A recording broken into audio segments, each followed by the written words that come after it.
Assalamualaikum warahmatullahi wabarakatuh. Perkenalkan, nama saya Fatih Rijalur Rahman, biasa dipanggil Fatih. Saya dari kelas 72, nomor absen 13. Kali ini saya akan menceritakan tentang kejayaan Islam dan kegelapan Eropa Barat. Islam pada masa abad pertengahan mengalami masa keemasan seiring berkembangnya ilmu pengetahuan yang sangat pesat. Islam mengalami kejayaan di wilayah Eropa berlangsung cukup lama sampai pada masa kehancurannya. Kejayaan Islam ini berlangsung bersamaan dengan masa Renaissance di Eropa antara kurun dari waktu abad ke-9 sampai abad ke-14. Eropa disebut sebagai abad pertengahan di mana terjadi abad kegelapan atau yang disebut The Dark Age. Sedangkan Islam menyebut abad pertengahan ini sebagai Asr al-Izdihar yang berarti zaman kejayaan, serta disebut juga Al-Asr az-Zahabi yang berarti zaman keemasan.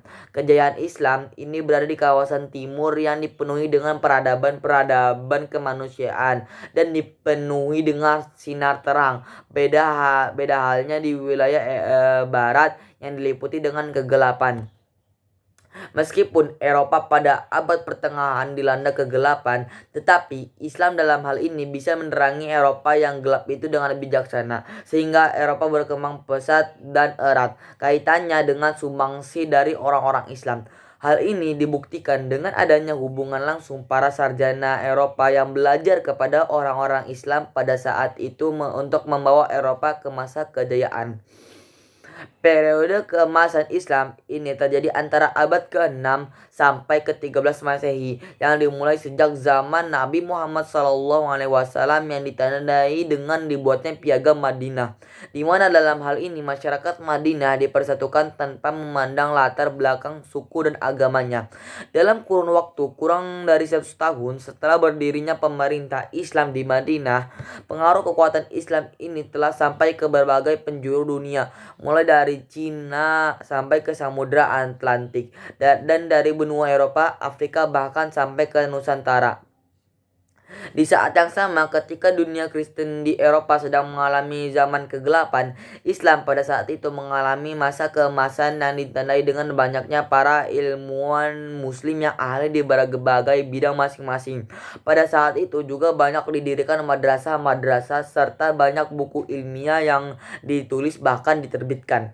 Berbagai kemajuan ilmu pengetahuan dan teknologi yang pada saat ini bisa kita lihat dan rasakan, itu berhubungan erat dengan pengaruh peradaban Islam pada awal abad pertengahan. Contohnya seperti adanya hitungan algoritma yang terdapat pada komputer saat ini. Hal demikian merupakan sumbangsi dari salah satu cendekiawan Muslim yang bernama Al-Khawarizmi, di mana dia menemukan rumus aljabar sehingga menjadi algoritma. Dalam bidang kesehatan, terdapat juga cendekiawan Islam yang bernama Ibnu Sina. Karyanya pada saat itu banyak dipelajari oleh para mahasiswa di Eropa, sehingga menjadi awal munculnya masa Renaissance dalam bidang penerbangan. Jauh sebelum bangsa Eropa mengenal pesawat, cendekiawan Islam sudah lebih dulu mempelajari dan melakukan uji coba penerbangan yang dipelopori oleh Ibnu Firnas Al-Andalusi. Selain itu, terdapat juga Ibnu Rushd yang dikenal sebagai ahli dalam bidang geografi dengan karyanya sebuah globe replika gambaran bola dunia. Al-Kindi ahli filsafat, Ibnu Khaldun ahli sosiologi, ekonomi dan politik, serta Ibnu Battuta sang penjelajah muslim. Selain daripada itu, dalam ilmu fikih juga terdapat 4 ulama terkenal seperti Imam Maliki, Imam Hanafi, Imam Hambali, dan Imam Syafi'i. Dengan melihat hal tersebut, kita tahu bahwa peradaban Islam memiliki pengaruh yang sangat besar pada Renaissance di Eropa, serta erat kaitannya juga dengan kemajuan ilmu pengetahuan hingga saat ini. Oke, segitu saja. Sekian dari saya. Wassalamualaikum warahmatullahi wabarakatuh.